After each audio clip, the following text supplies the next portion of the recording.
ayer, ¿verdad? Buen día, presidenta. ¿No? Manuel Pedrero, de los Reporteros MX.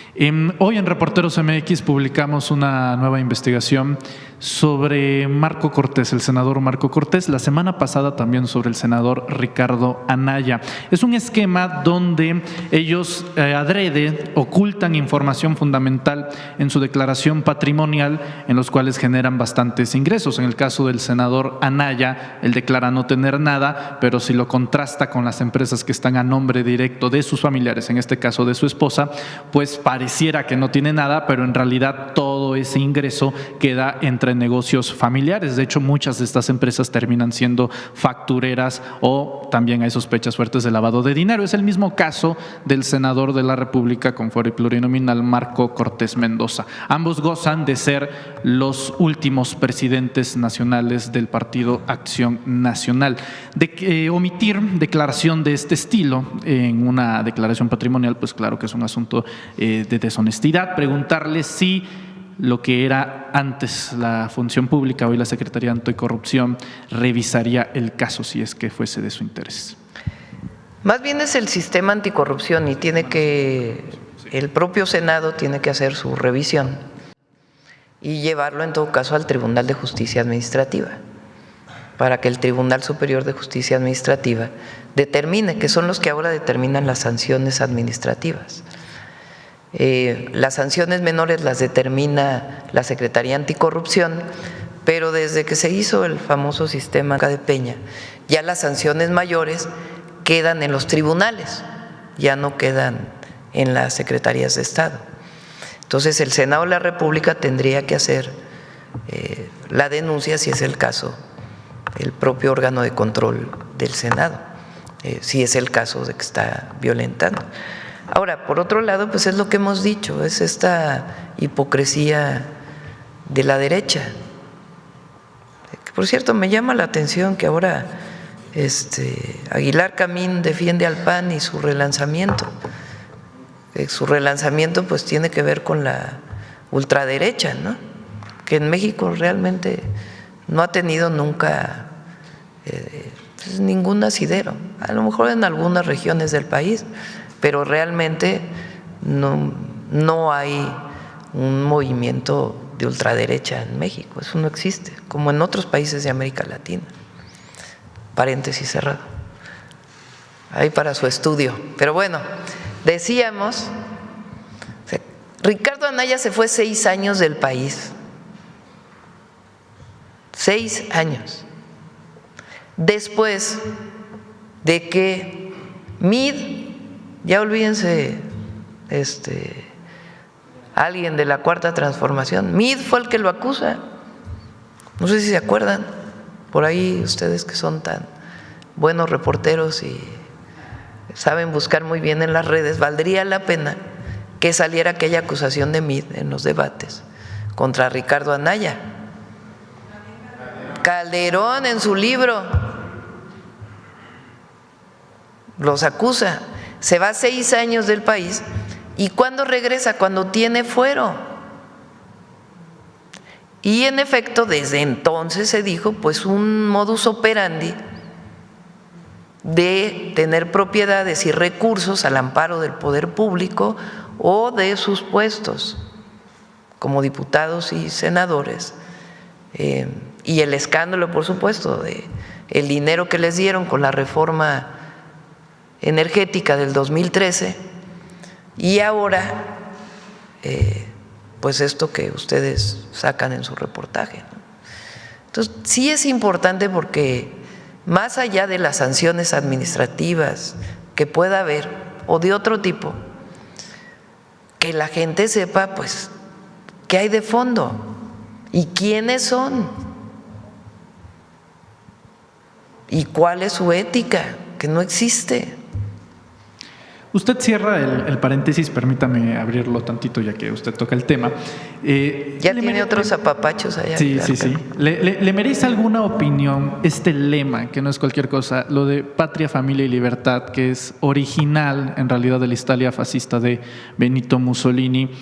de esas ironías de la vida. El padre de Mussolini era admirador de Benito Juárez en el modo liberal, y los panistas en 1939, concretamente el 16 de septiembre, 16 días después de que Hitler inicia la Segunda Guerra Mundial en Polonia, deciden fundar el partido como protesta a la expropiación petrolera del general Lázaro Cárdenas, y tiene como referentes internacionales justamente a Mussolini y a Hitler. Preguntarle sobre este lema que lo quieren, digamos, revitalizar, pero que viene de ese origen de la Italia fascista. Tiene ese origen de ultraderecha fascista, ese lema. Ahora, es muy interesante porque en México esas tres palabras significan otra cosa completamente distinta. Completamente distinta. Para nosotros la familia, la principal institución social en México, no tiene nada que ver con la reivindicación que ellos hacen. Para nosotros el núcleo familiar, el apoyo a la familia, diversa también, viene de nuestra cultura, de la generosidad, del apoyo mutuo, la colectividad que se construyó a partir de los pueblos originarios. No tiene que ver con esta idea de derecha de familia, por eso no se reconoce. Libertad. ¿Quién ha defendido las libertades en México? Los movimientos de transformación, los movimientos sociales. ¿Cuándo no había libertades en México? Pues en todo el periodo del autoritarismo del PRI y también en los periodos del panismo. Por eso es el prianismo. Quien luchó históricamente por las libertades en México fueron los movimientos sociales vinculados al movimiento progresista que representamos y de transformación del país. Entonces, ¿libertad de qué?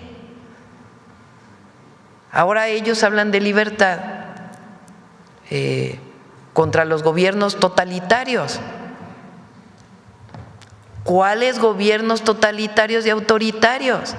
Porque por más mote que nos quieran poner a nosotros de gobierno autoritario, se cae solito, porque no podrían estar ellos hablando si hubiera un gobierno autoritario totalitario, si hubiera un gobierno que no promoviera la libertad de expresión, de reunión, de manifestación.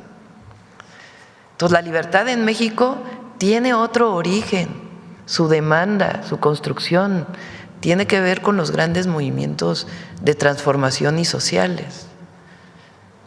Y el otro, el concepto de patria. En México el concepto de patria viene de las transformaciones profundas de nuestro país. El movimiento de independencia, que fue un movimiento de independencia y justicia, no nos cansamos de decirlo. No todos los movimientos de independencia en América tuvieron las dos consignas. Incluso el de democracia, si lo llevamos al concepto integral, la independencia tenía, en el sentido de principios del siglo XIX, pero tenía la soberanía, y si no hay que leer los sentimientos de la nación y la Constitución de Apatzingán, porque desde ahí viene el artículo 39 constitucional, el concepto de justicia, porque desde los primeros momentos Hidalgo dio el grito para la abolición de la esclavitud, y los sentimientos de la nación tienen un profundo significado de justicia y de democracia, porque llega Iturbide, se pone la corona y le dicen: perdóname, no luchamos tantos años para llegar a que se ponga un emperador, y se hace la Constitución de 1824 y llega el primer presidente de México, Guadalupe Victoria. Ahí está el sentido de patria, de soberanía, de justicia, de democracia y de libertades. Con Juárez, la Reforma. No hubiera habido democracia en México profunda si no hubiera habido reforma. ¿Por qué? Porque la Iglesia controlaba una buena parte, no solamente de las propiedades, sino de las decisiones en México. Y al haber la reforma de separación de la Iglesia del Estado, pues es el nacimiento de la democracia en México, pero también de las libertades. Lo que hoy llamamos derechos humanos en la Constitución, que se llamaban garantías individuales, viene de ahí.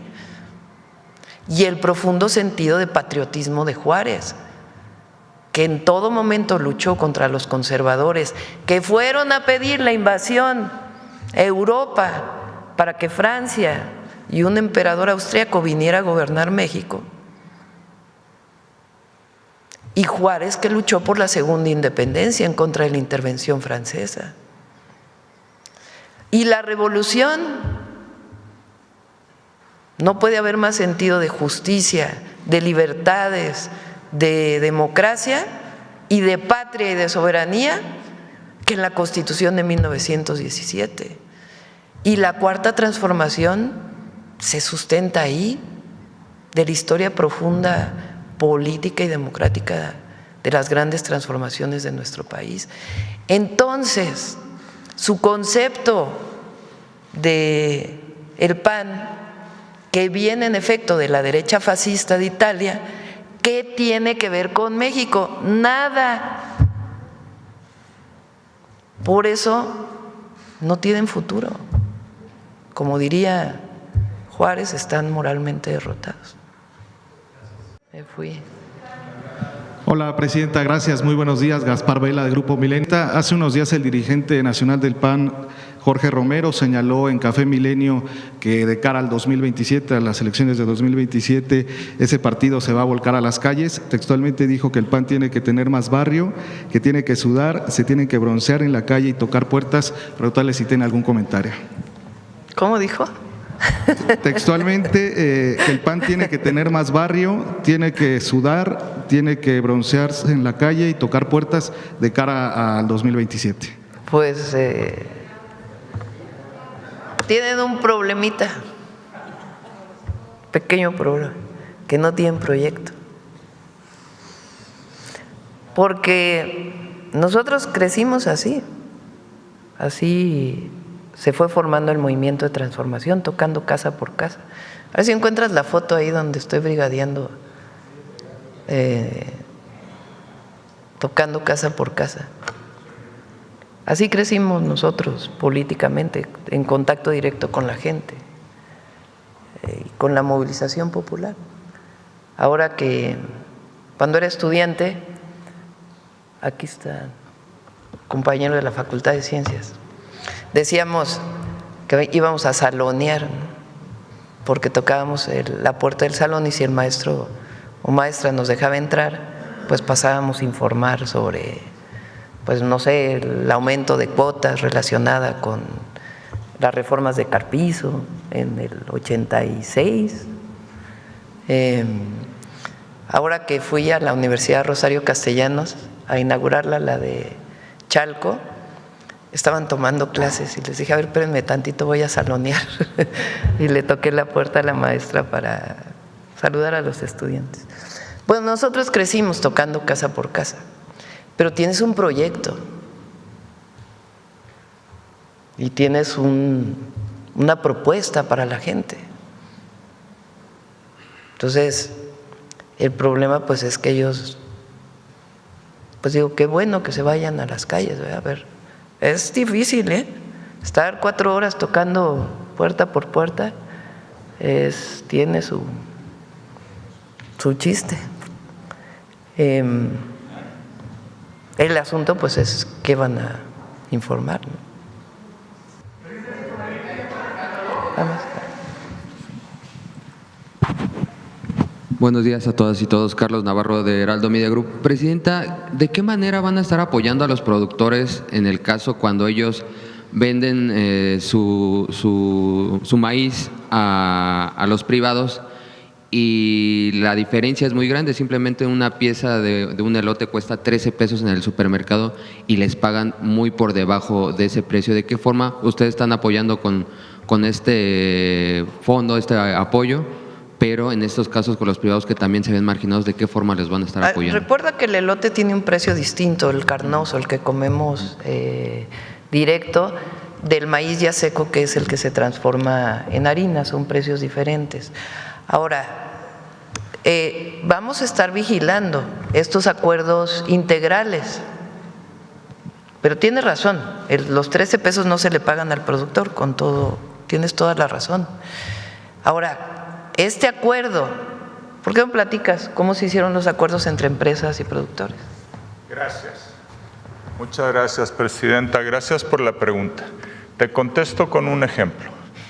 Hace unos meses, en una gira de la Presidenta, fuimos a Tlahualilo, en Durango, y los productores de ahí, que producen melón y sandía, se acercaron a la Presidenta y le dijeron: oiga, nos están pagando nuestro melón a 2 pesos, ¿se acuerdan? La Presidenta dijo: esto no puede ser, y nos instruyó. Entonces fuimos y buscamos para los melones y las sandías de ese lugar compradores en las centrales de abasto del centro de la República e incluso con Walmart. Entonces, ¿qué hicimos? Pues acuerdos directos, porque quien les compraba el melón o la sandía a 2 o 3 pesos, pues era el intermediario, también conocido en el campo como coyote. Ese acuerdo no tuvo que cambiar nada, saltaron el precio, no sé exactamente, no me acuerdo, qué sé yo, 4 o 5 veces. Eso que tú dices es muy cierto, nos pasa en determinadas épocas del año con verduras. 100%, 200% de diferencia entre el precio al productor y al consumidor en el tomate o la cebolla. Tú dices: ¿y esto? Pues es simplemente tantos intermediarios entre medios. La fórmula de la Presidenta es acuerdos directos de comercialización. La Presidenta, la Cuarta Transformación, han dicho, es parte de un cambio de modelo económico. Estas prácticas vienen del modelo capitalista. ¿De qué forma desenraizar estas prácticas, Presidenta? Hablamos de precio justo. Claro que pues nosotros vivimos en un mercado global y México pues es de los países que más tratados comerciales tiene en el mundo. No vino de la época en que nosotros gobernábamos, pero tiene sus ventajas y también tiene sus desventajas.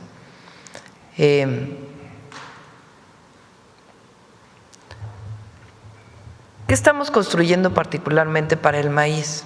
¿Qué apoyos damos hoy? Producción para el bienestar. Es un apoyo al inicio de la siembra para casi 2 millones de pequeños productores de máximo 2 hectáreas.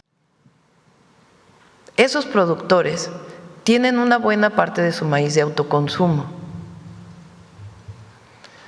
Siembran maíz, la milpa, la histórica milpa, y de ahí se alimentan. ¿Qué es lo que ha venido pasando?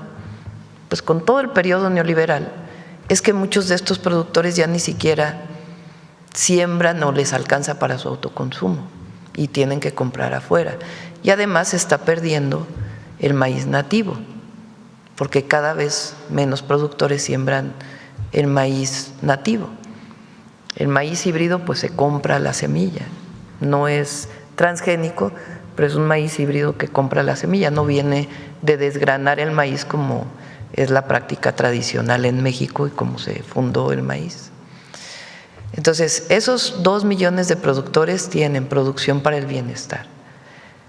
¿Qué dio adicionalmente el presidente López Obrador? Fertilizante gratuito.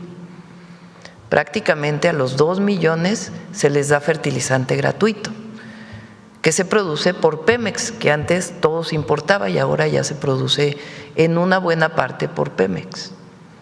Entonces, esa parte, y además hay escuelas de campo que buscan que una parte de la siembra que se vaya transformando hacia recuperar la agroecología, que haya abonos orgánicos y no todo químico.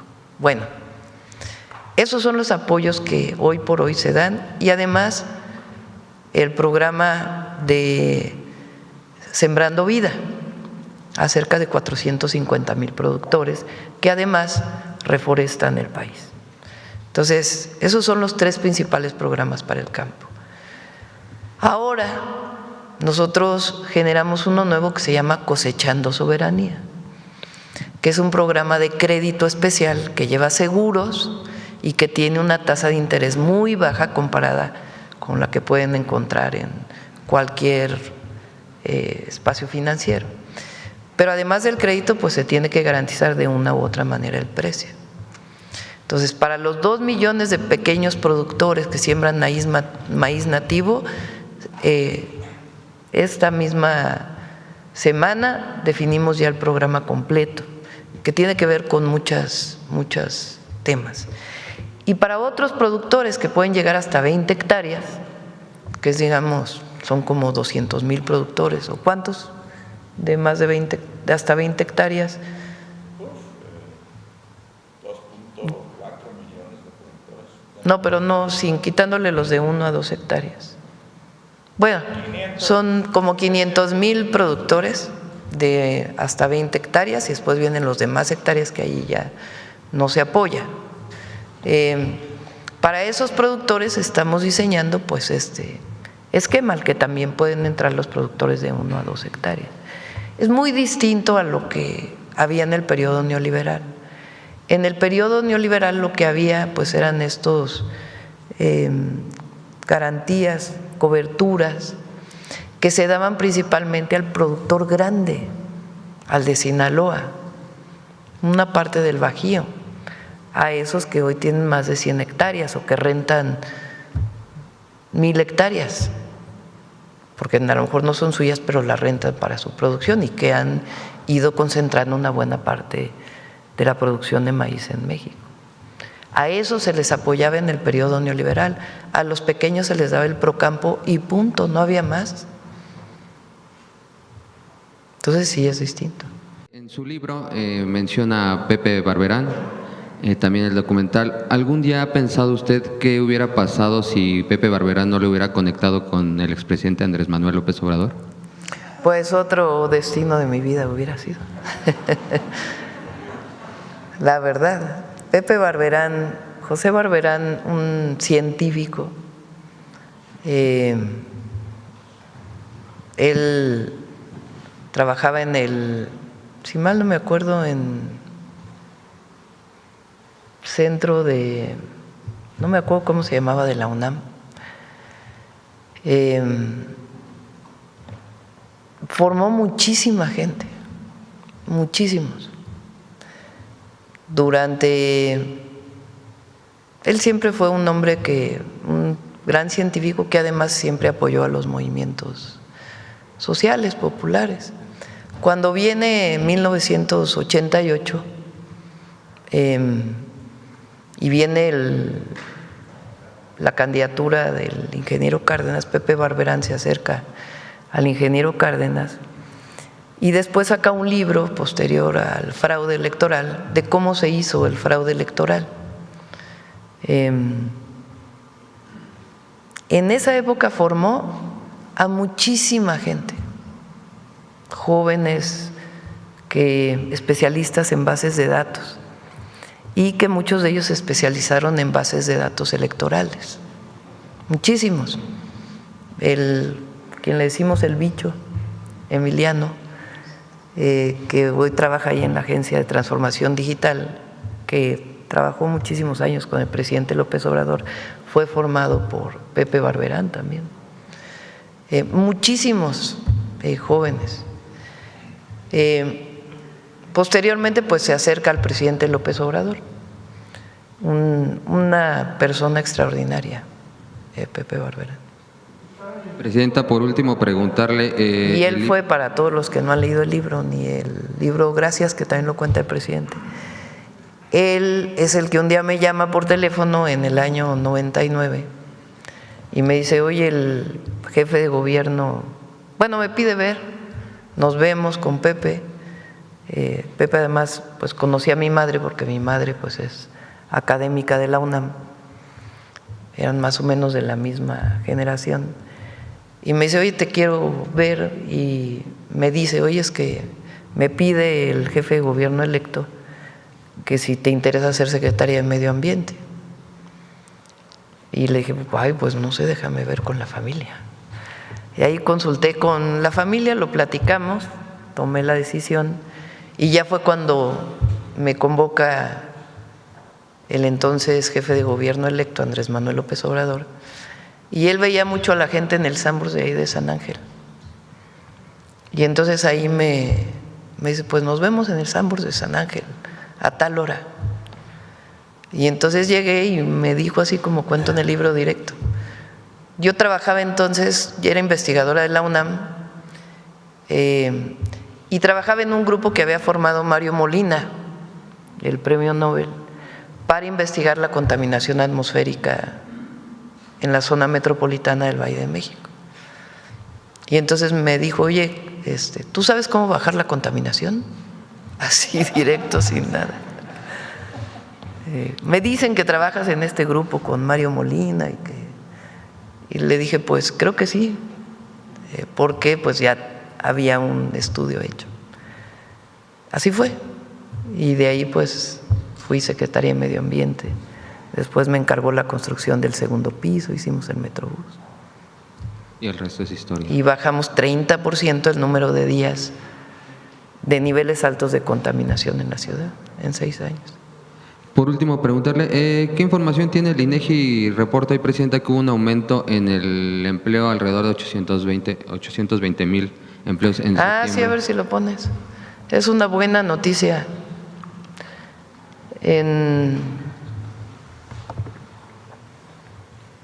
Es la encuesta nacional de ocupación y empleo, incluye los datos de empleo del IMSS, digamos del empleo que se llama formal y el de la economía llamada informal, y son 820,149, y es el de los septiembres más altos, ¿no soy?